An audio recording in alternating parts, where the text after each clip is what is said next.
call the meeting to order. Those willing and able, please stand for the Pledge of Allegiance.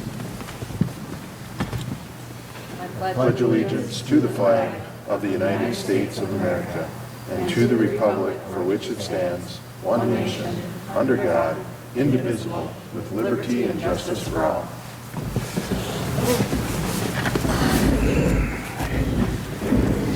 Okay, do I have a motion to approve the agenda? So moved. Lance, do I have a second? Second. Katie? Any discussion? Any discussion? Hearing none, all those in favor of approving the agenda signify by saying aye. Aye. Opposed, same sign. Hearing none, motion passes. Move on to 4, public forum. Deb, is there? Nobody? Nope. Okay, then we move on to 5, presentation. Nothing there. We will move on to number 6, consent agenda. Is there any discussion on the consent agenda? Any discussion on the consent? To approve the consent agenda. Randy moved to approve. Do I have a second? Second. Okay, Marcy or Brad? Marcy. Marcy. Okay, is there any discussion?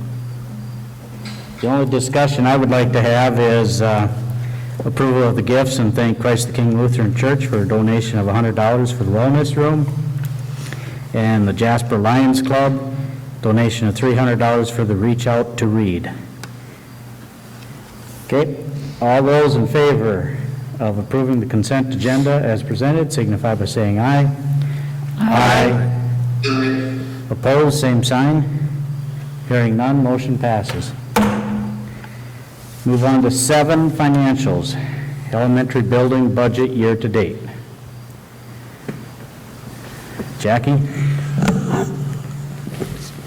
This is just the same, I reconcile youth hours to what Kraus Anderson has to what's in the bank account. And I guess it is what it is. Okay. Not a whole lot to say. Okay. Is there any questions for Jackie on that one? I think also just, the Kraus Anderson has got that schedule of, what our costs are going to be all through the project by month, and this just shows that we're in line with that, and nothing is out of order with anything. So everything with the building project is on budget and on time, so everything's going well with it. Okay, that's a non-action item. We'll move on to 711, review of new elementary building bills. Anybody have any questions? Any questions? Hearing none, that also is a non-action item. Move on to 7.2, approve the treasurer's report on elementary building bond for July. Is there any discussion? Any discussion? Hearing none, do I have a motion to approve the treasurer's report on elementary building bond for July? So moved. Katie, second. Second. Amy. Okay. Okay, all those in favor to approve the treasurer's report on the elementary building bond signify by saying aye. Aye. Opposed, same sign. Hearing none, motion passes. Review of budget year to date. Jackie? This is pretty much the same as last month at 94%. Next month in September, I'll be giving you the budget year to date for fiscal year 21. I can't do that yet because I haven't closed the books yet, so. And I can't compare it to last year's because I didn't do one last year for fiscal year 20 in August. But Okay. this should be the final one you get for 20. Okay. Anybody have any questions for Jackie? Anybody have a question? It's a non-action item. 7.3, approve treasurer's report for July 2020. Any questions? Any questions? Okay, we'll turn it over to Jackie then.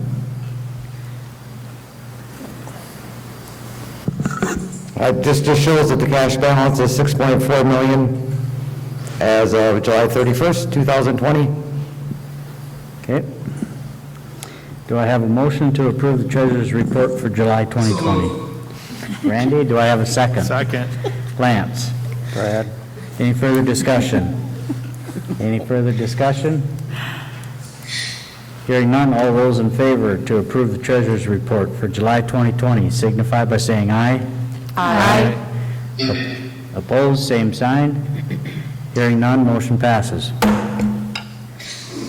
Move on to 7.4, approve payment of regular monthly bills. Anybody have any questions? Any questions? Jackie, the payment for the new building is also listed in all the bills, correct? So if there was a bill for the new building that's in there, it just gets recoded after.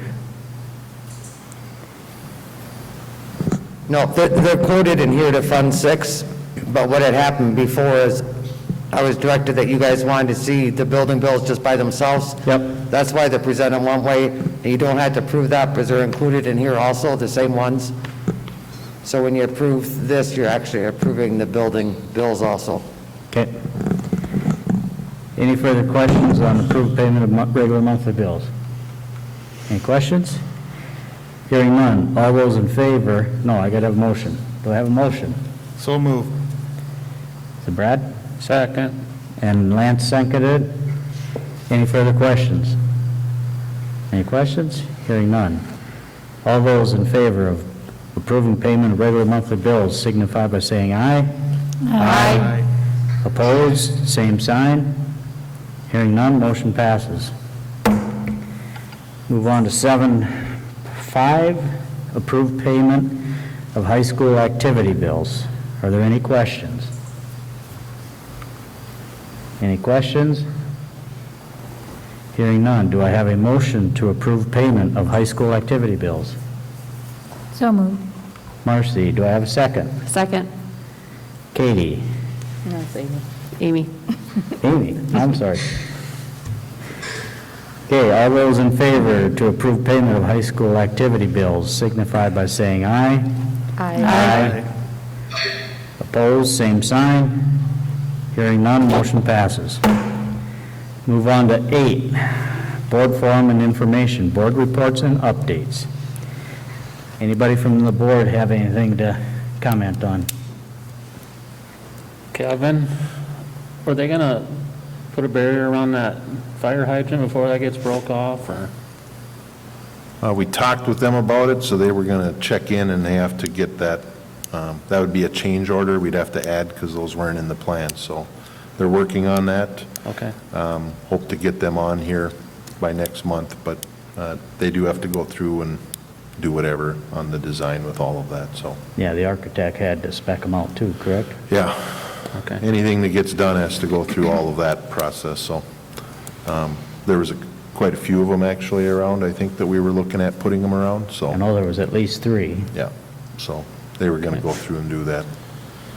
Is the visitor entrance functional now, or not yet? Not yet. Okay. Well, the door's open, we can go in there, Oh, but right. the locking mechanisms and all of that is not something with the handicap accessibility Okay. is back ordered, and, you know, everything goes pretty well, but it seems like if you ever need to order anything, or that's where, I don't know if they're using it as an excuse or if it truly is that they can't get some things, but I don't know, Corey, did they say when? Was it mid-September, or? I didn't catch a timeline on when they were actually going to have what they needed to complete the project there. Right. So So- once that's in, then we'll get all of that. We're waiting for 1 or 2 pieces of hardware, and then we can proceed with all that whole entrance setup over there. But the school doors are locked during the day? Yeah, they can still, that's the one they come through now. Right. But they don't have our buzzer system and all of that, Gotcha. but, They are, because many people still go to those main doors and they're not getting in, they're coming. Are we going to have like something that says above those doors, like visitor, okay, that's just Yep. asking. Perfect. So with the handicapped accessibility not working correctly, are the other doors open for the handicapped accessibility, or? if need be, yeah. Well, I'm not sure how. I saw today the door was just open. Right, we left the front doors unlocked. When I say the front doors, to the office. Yep. Unlocked. But if there's a handicap accessible need, then we'll address that. And we're watching people as they come in up to the front entrance, so. Okay. Okay. Any other updates or? Facility Steering Committee had met between our last meeting, and Yep. they really didn't, they just kind of gave an outline. Everything's moving along well. A lot of concrete's going to be poured here over the next month. I think by the end of mid to late September, most of the concrete should be poured, and interior walls start going up, and I believe the final exterior structural stuff is going up. They're at about 95% of all the structures up, so getting pretty close to getting it all enclosed, and then the goal is to have that by November, I believe, and then they will be doing interior work through all of the winter, so. Okay.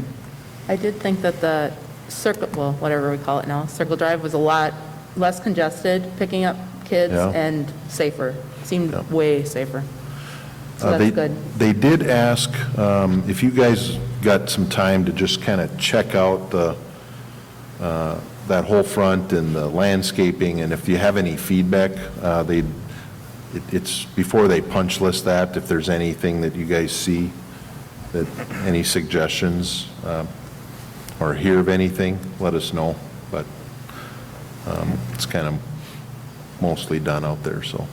Okay. There is some signage work that needs to be done, like our sign out there that says where shipping and district, all that sign needs to be upgraded and it'll match the other signs. So what we've got will come down and a new one will go up. So that's another piece, I think, that's kind of waiting. But yeah, I watched one day, the flow was pretty good. It's way better. Seemed to go pretty well. You must have done a good job explaining how to park, because all the kids kind of drove right in and parked, and Well, we've only had one day of test run for high school kids, so. we got lucky. Well, what I saw was pretty fluid movement, and people using the pickup drop-off lane were pretty good about waiting and making sure kids weren't, coming up to that crosswalk there. So overall, I thought it moved pretty well, and we staggered our kids leaving the building, so I think that kind of helped, and we pushed them out to some of the side fire exit doors that I don't like, but we're doing that to get them out of the building so they're not congregating and those kind of things. But overall, the day we had the high school kids, and we'll find out more tomorrow, that went pretty well. And the last 2 days I've watched with the middle school, I think it's efficient, and people are, you can tell, are really starting to move through the drop-off pickup lane rather well.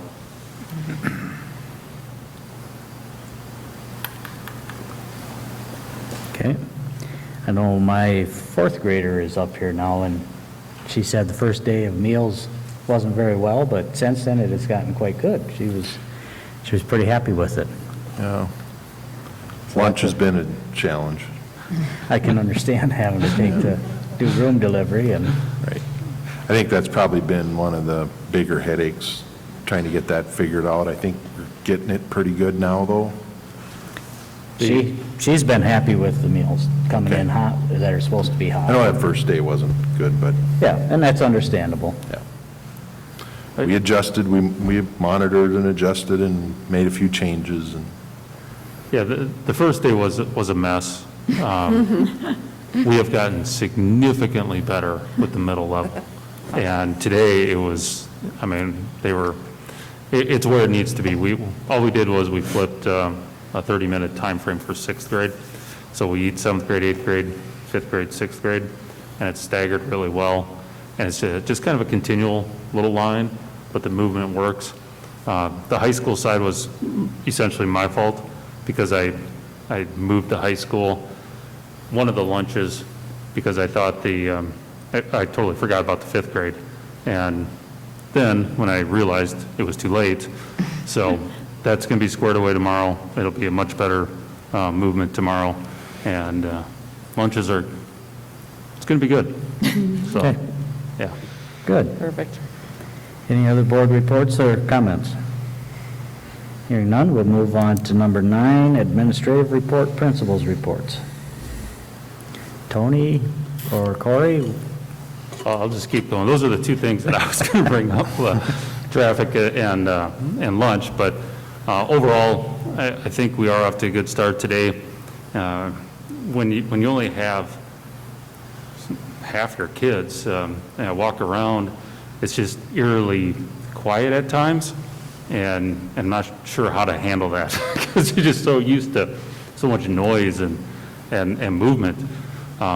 So that's a good thing. And I know, talking to a few high school teachers, the challenge is already here with kids checking in and getting engaged, especially that Friday to Monday, I think is tough for kids.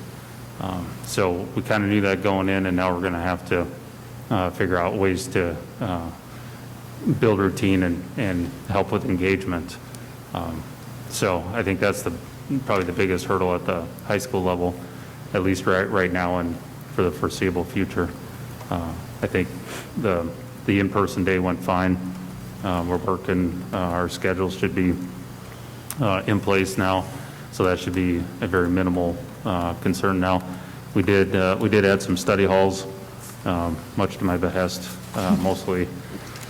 I didn't want to do it, but to balance some of our class sizes, we kind of had to. So I think that's, that'll be a positive in the end. But all in all, I do think the middle and high school have come together. We started at the middle level. We talked about kind of our win time and our prime time. So that's going to go, we're carrying out the first steps of that, and we've been meeting during our common planning time, which is a totally new thing, and it's been nice to have those conversations and work towards some positive time working individually and in small groups of kids. So If kids are in band or choir during their win time, do they miss they either miss win time or they miss band or choir? Is that the case? yes, I had some parents ask me about that. it is. That's the one drawback, but Okay. there's no other time, place to put that. We do know if we want them for specific activities, and I think more based along that prime time, because I know we'll need that at different times of the year. We'll just have to work with our music people, and middle school tends to be fairly flexible with those things, Okay. and we're going to need to be to make that successful. One question I had, more as a parent, with the new block system, with the 9-week per class, can the teachers be better about getting grades in timely? Because as a parent that monitors and uses Parent View to push his kids, if they're only putting grades in every 2 weeks or so, and it's only 9 weeks, they can be in big trouble, and I have no chance to respond. So we said the bare minimum was at least every 2 weeks. We talked more about communicating on a weekly basis. That gets a little challenging, in part because teachers aren't, when we started this, they're not real sure on how to move their lessons and what they would be expecting for grades over the course of 1 week. So I think there's some variation as our teachers learn what they get accomplished and what they would put in the grade book. So that's why we said at a minimum every 2 weeks they need to have a parent communication that includes updated grades at that point. So that's the approach we're taking, and I think many will be earlier than that because that was a sentiment. They just didn't really know how to gauge the whole timing of assignments and then grades and updates.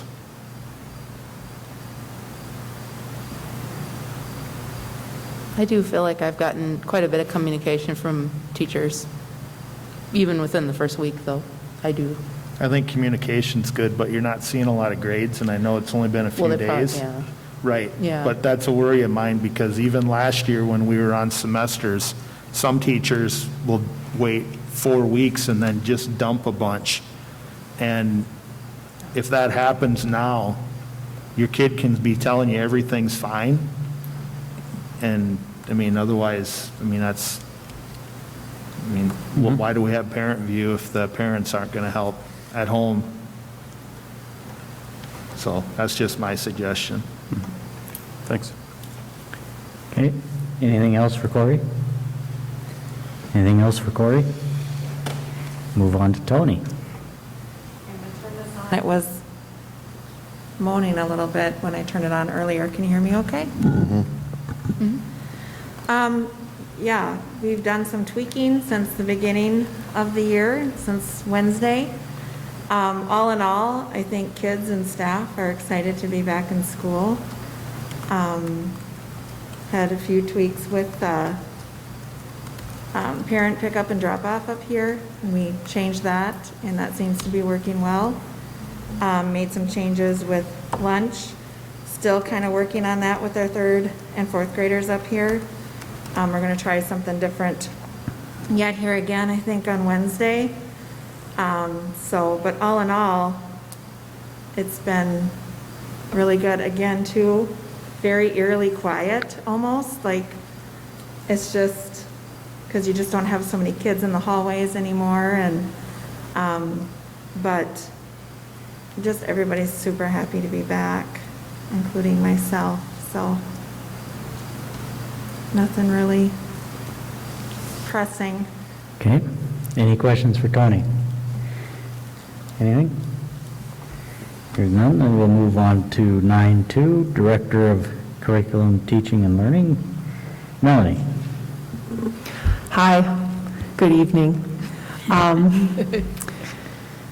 I told my parents are visiting, and I said, I think I met myself coming and going twice today. It's been nice to kind of be the in-between to help Corey and Tony communicate with 3rd and 4th grade and just be an extra set of eyes and play as a team, which has been really nice.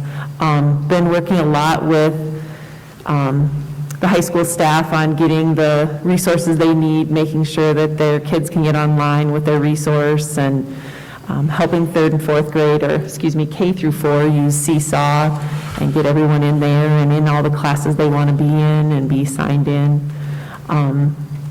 Other than that, just making sure staff feel comfortable and know that they can come to me for any questions. And do you have any questions for me?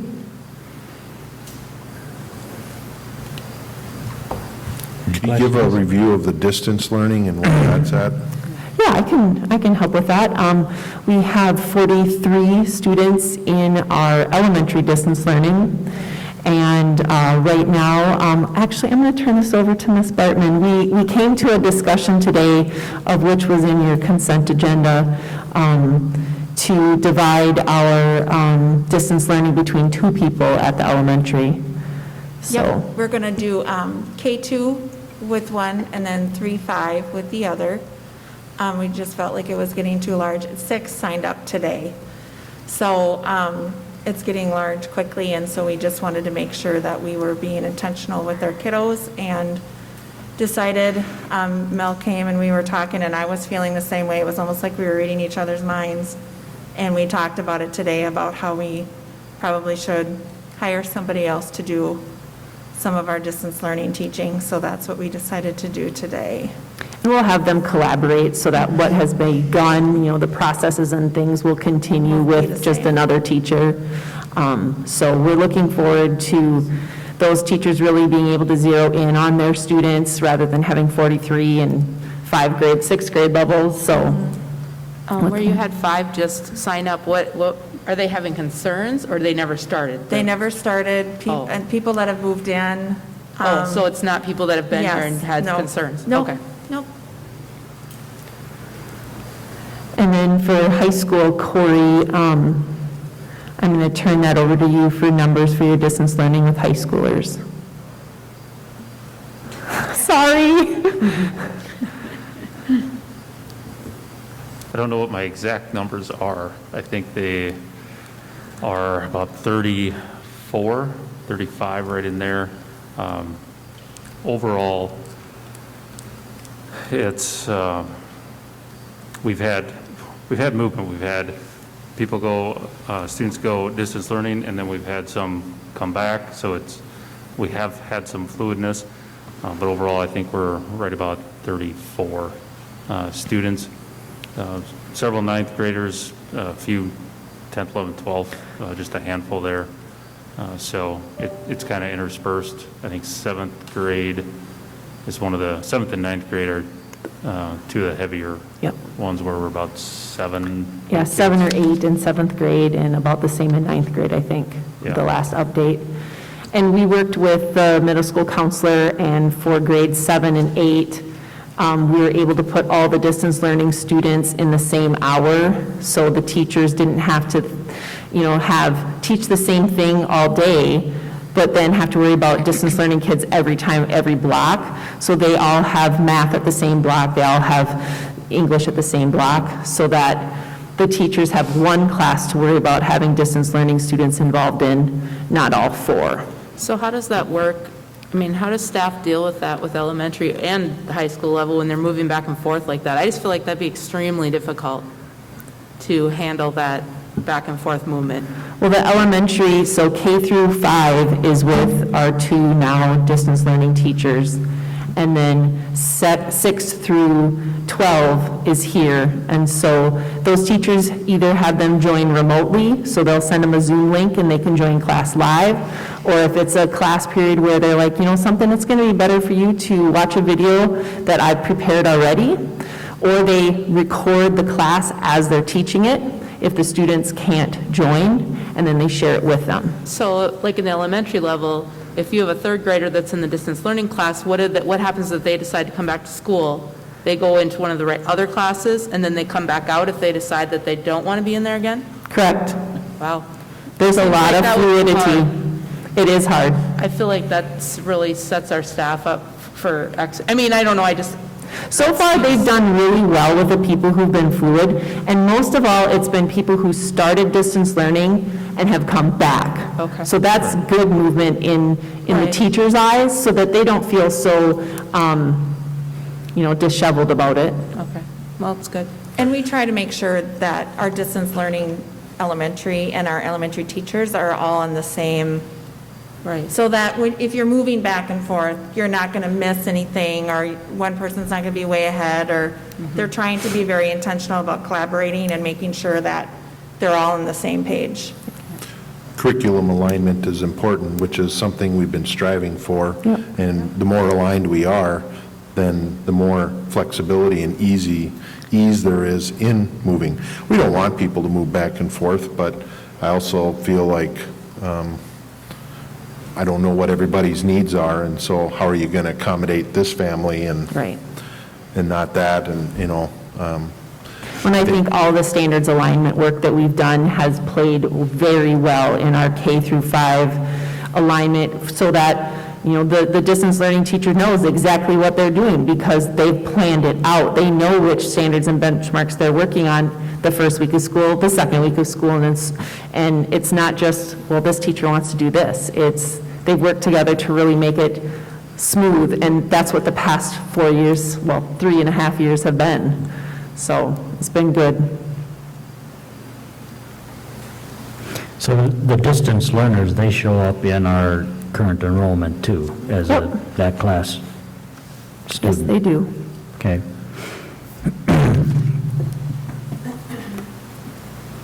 Any other questions for Melanie? Any? Okay, then we can move on to superintendent's report. enrollment is down a little bit than what we anticipated, but we also have had quite a bit of homeschooling go on with this, rather than distance learning. We've had higher numbers of people choosing homeschooling. I've impressed upon the principals to remind people that we can do distance learning and serve families, but we can't make them. So if they choose to do homeschooling, That's where it's at. Deb also said that we have some that don't have to come to school, kindergartners. We're seeing a little bit higher number, maybe keeping their kids at home for another year while we wait this out. So I think that probably has a little bit to do with our enrollment. I was anticipating it being a little bit higher than what we see at the 1105 in our report there. So that's where that's at. I wanted to talk a little bit about like maybe the start of school. I think things have gone very well. I've been very pleased for the most part. I've had a couple of people, as we're walking around going, did you see that? Did you see that? They didn't have their mask on. They're standing too close. And I guess I will just impress upon everyone that, if you want to be in school, we need to cooperate and follow along. If we're not going to do the things and something happens, and we're not going to shut it down if we don't have any cases, but if things start getting into our school, this is what the result will be, is distance learning for everyone or for grade levels, or we'll be shutting things down. So it does rely upon everybody to cooperate, do their best with this. So far, I think things have been pretty well. The high school had me pretty nervous the first day, but by the end of the day, I think after having conversations with teachers, even the high schoolers were a little bit better, but I went, oh, this isn't going to last very long.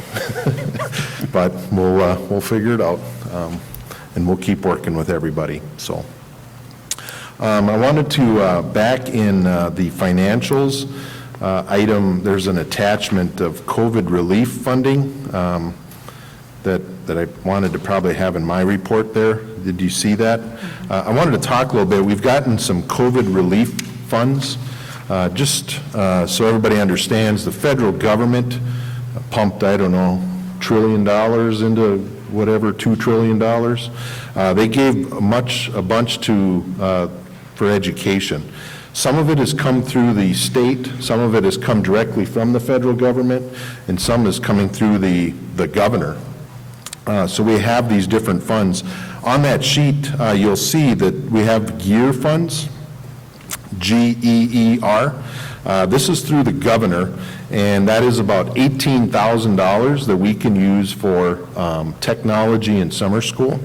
I sat down with business manager today, and that money will be gone. We've already spent that. So just in our hot spots in summer school.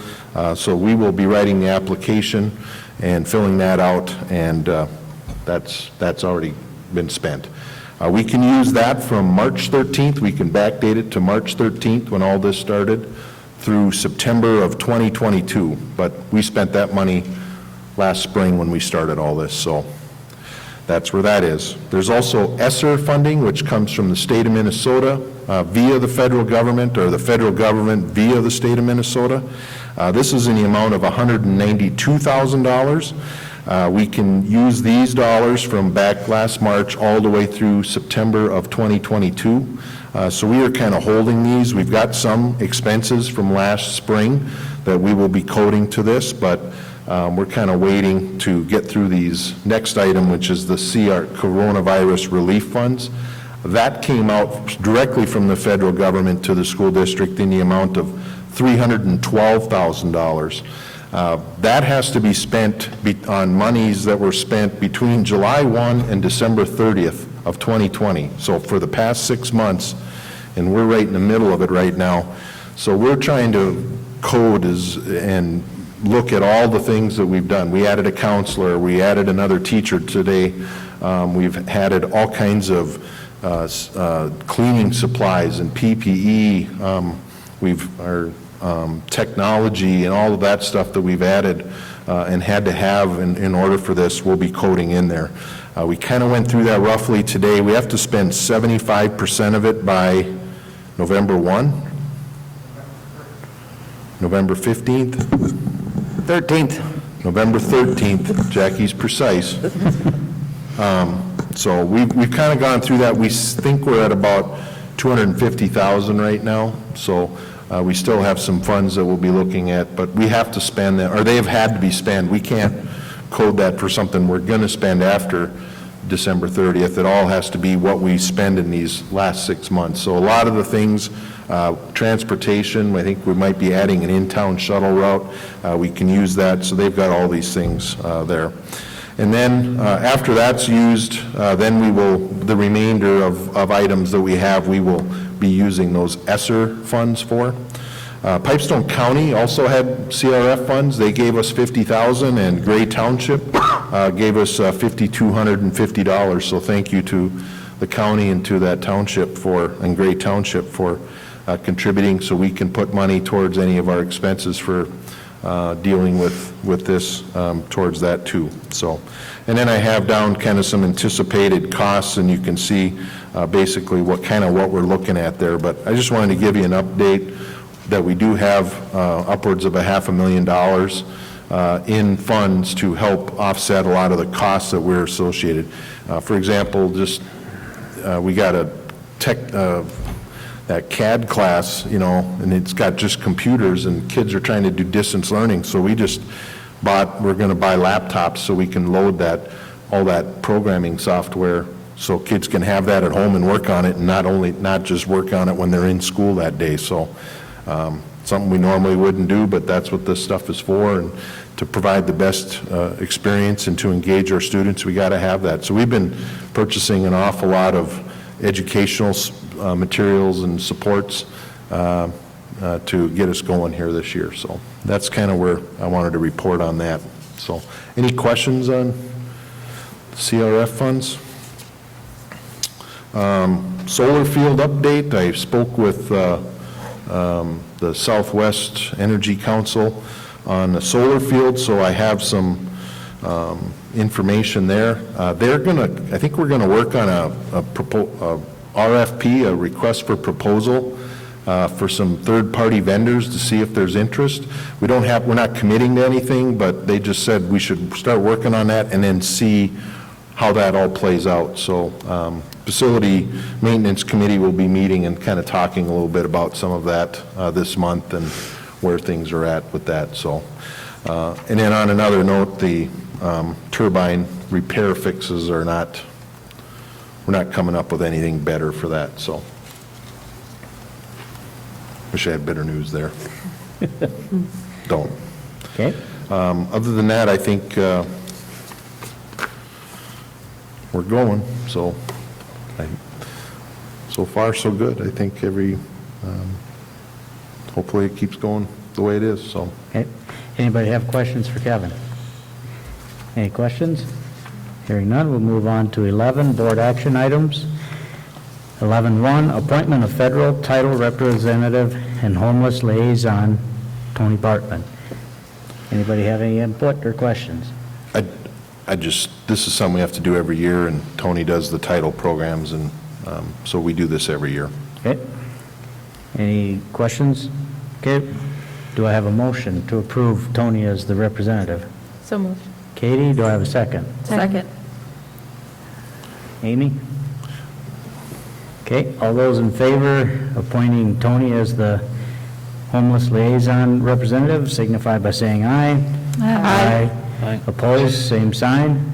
Hearing none, motion passes. 11.2, approve transportation contract with Southwest Minnesota Christian Schools. Any questions? Again, something we do every year. We're required to transport students who attend a private school, not all the way there, but within our district borders. So,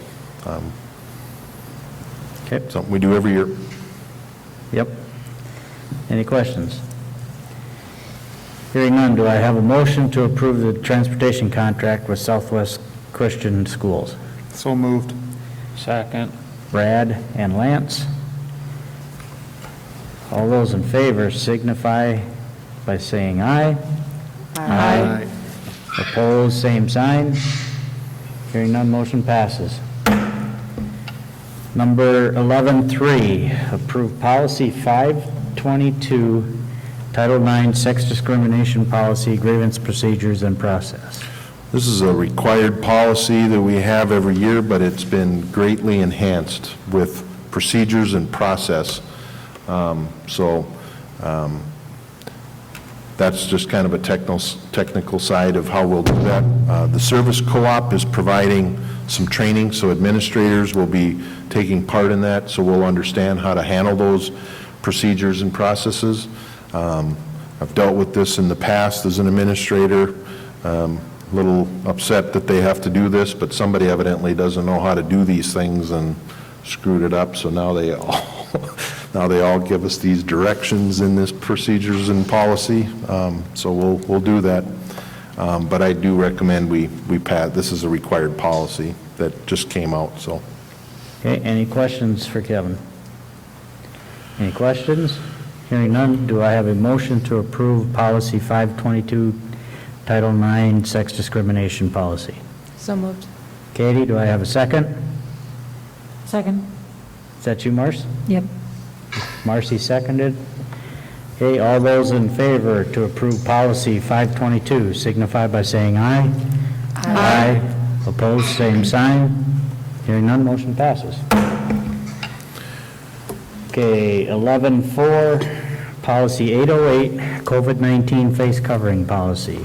MSBA has provided a face covering policy for school districts. We have a governor's order that requires it, but this kind of has a really nice, thorough thing about all of the things that we could deal with. I think for the administrators, if there's any issues that come up, this is something that makes it pretty clear and pretty easy to deal with people who may have questions. We haven't really had any issues. Everybody's been really good about, students, teachers, everybody's been really pretty good about this. Maybe a few parents during open house who had some issues, but overall, but I just felt like this probably is something that would just be helpful to the administrators as we go through the year in case we had anything, so. So now this is being a new policy. Do we have to read it twice, or? We don't have to. Okay. You can if you want, but I would recommend we just approve it, but if Yep. you want to give it a little time and, because like I said, there's already the governor's order in place that Yep. masks are required inside and outside if you can't maintain 6 feet of social distancing. But MSBA just put this together because it's very nice and thorough and puts all the different types of acceptable and when you can use face shields and just kind of a nice, thorough policy that would help out. Okay. Does anybody have a desire to do 2 readings on this, or is everybody fine with approval and tonight? Okay. So do I have a motion to approve policy 808? So moved. Is that you, Brad? Yes. Okay, Brad, I'll second it. Any further discussion on this one? Any further discussion? Hearing none. All those in favor of policy 808, face covering policy, signify by saying aye. Aye. Opposed, same sign. Was yours an aye for a yes or an aye for a no, Randy? Mine was an aye for a yes. Okay. Thank you. Motion passes. 11.5, facility use agreement with Minnesota West Pipestone Campus. We do this every year, but we have added space, correct, Corey, this year? Yes, we have, excuse me, 2 shop spaces and the adjoining classrooms. We haven't always had access to the classrooms. So you can fit a lot of, there's just a lot of space in the shop areas. The classrooms can fit up to 11, and we're trying to figure out how to utilize that space. But that's what the lease agreement is for, is 2 shop areas and 2 adjoining classrooms.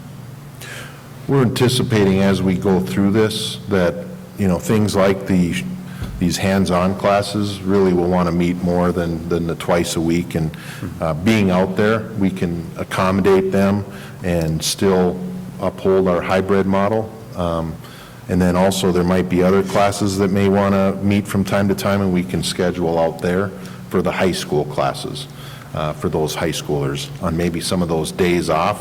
I shouldn't say days off, days when you don't meet, the distance learning days. Some classes may be able to be out there. So we feel like we wanted to be prepared for that, and that's kind of our thought as we get into this school year, that we might be able to open some things up with that out there. My only concern with it is I worry about how are we picking and choosing who's going to school more often and who's not going to school more often? I mean, to me, it becomes kind of a fairness thing. And how are we choosing that, or what? how Well, is that? there's distance learning and in-person learning, and it's just some classes are, if you're a woodworking class or a metals class, pretty hard to do that distance learning. There's only so much book learning they can do. So some of the CTE-based courses along that lines are the ones that I've talked to the most about, excuse me, about this. And then it comes down to, majority of our classes have more than 11 kids. So it's not like you can hold a typical classroom setting. It would be more for, hey, I'll meet you out there. We can work with some of you on this day, and we'll do some practice, based on what the lesson is. So it is hard, because it can't be for everybody every day, but it does give us some opportunities to look at more in person. And the more we can encourage in-person connecting, I feel the better our education is going to be. So I looked at it as we have to try some things. Right. I would agree with that. The more in-person days we have, the better it will be, but I just don't know if I feel comfortable with offering it to some students and not offering it to others. And I think the important part to think about is a lot of those CTE classes, the learning is hands-on. It's not something that you can watch a video and then be able to perform that skill. Or like algebra, to have the teacher show you and work with you digitally, virtually over online class period. They can still answer your questions, and the student can show the skill that they've learned. Where welding or woodworking, you can't do that over virtual means. And it doesn't rule out that the math class can't go out there, and we could be on some type of situation where maybe they can be out there too and utilize the space. Just my opinion. Yep. I mean, it's fine. Okay, is there any other questions? Any other questions? Okay, do I have a motion to approve the facility use agreement with Minnesota West Pipestone Campus? So moved. Got Marcy I'll second it. and Lance seconds. Okay, all those in favor of approving the facility use agreement with Minnesota West signify by saying aye. Aye. Opposed, same sign. Hearing none, motion passes. Move on to 11.6, weight fitness room addition. The facility steering committee had been, done some work, and the board talked about wanting to move on and look at a couple of things in addition to the construction project. One was the concrete of all the roads and parking lots, and that kind of didn't come back as we had hoped. Another one was the weight fitness room addition, which would be over here near the gymnasium entrance and kind of in that southeast portion of the gyms there. So we did get a bid package here that KA has presented to us. The construction costs for the weight room fitness addition, and also there is a remodeling of the old weight room and converting that all into a wrestling room. So it isn't just this, it's also back in there. They have to do some work to take the wall out and brace up the ceilings and the work in there so that it'll support the roof. So the construction costs of that addition are $966,186. There's some permit fees of $7,200, and there's some other soft costs. This could be for flooring. This could also be for some equipment to go in there if you need. There's mirrors, there's sound system and things like that are in there. So the total is $1,028,386. There's also design fees of $71,400, but that's already figured in the soft costs budget, so we don't have to realize it with this. It's coming out of there. So we have a project balance right now of $764,926. We would also need to take $263,460 out of the project construction contingency to fund this addition or this change in our construction scope. There would be $646,631 left in contingency, and Kraus Anderson says that at this point that is sufficient. We've just about got everything up out here, and that's where contingencies usually come in. The rest should be according to the budget. So they feel like that is a sufficient amount of money in our contingency where that's at. So where we're at, we were really close. I think we were within $125,000 of what was estimated that was told to the board. So we're pretty close, and so I don't know if anybody has any questions or comments on this weight room addition. Any questions or comments? What buy-in do we have from staff? You know, coaches, gym teachers, that type? Yeah, they're really excited, you know. Phy Ed teachers, it's a classroom space now. They can bring a whole class in there. Before, you could probably only bring in 10, 12 students. Coaches are, of course, anything that could be bigger, and, I mean, this will be a nice size room, I believe 2,600 square feet or 2,700 square feet, something like that. So could bring in a team, probably not a whole football team or anything, but other teams could go in there if they were going to do anything. So, but we're looking at it, you know, on the Phy Ed side. And then, of course, wrestling's happy to get some extra space over there, Yeah. too. So overall, very positive that way. And I would remind people that this was an item that we did talk about when we were looking at the bond, and when our baseline numbers came in. This is one of those things that we said, well, it doesn't fit in our numbers, and so we left it off. But now the numbers have kind of come back, and it looks like we can make it work, so. Well, to me, it affects a huge number of kids where this can be used. I agree. So I'm for it. But any other discussion from anybody else? Yeah, I agree. It's I got gonna, one question. Okay? Yeah.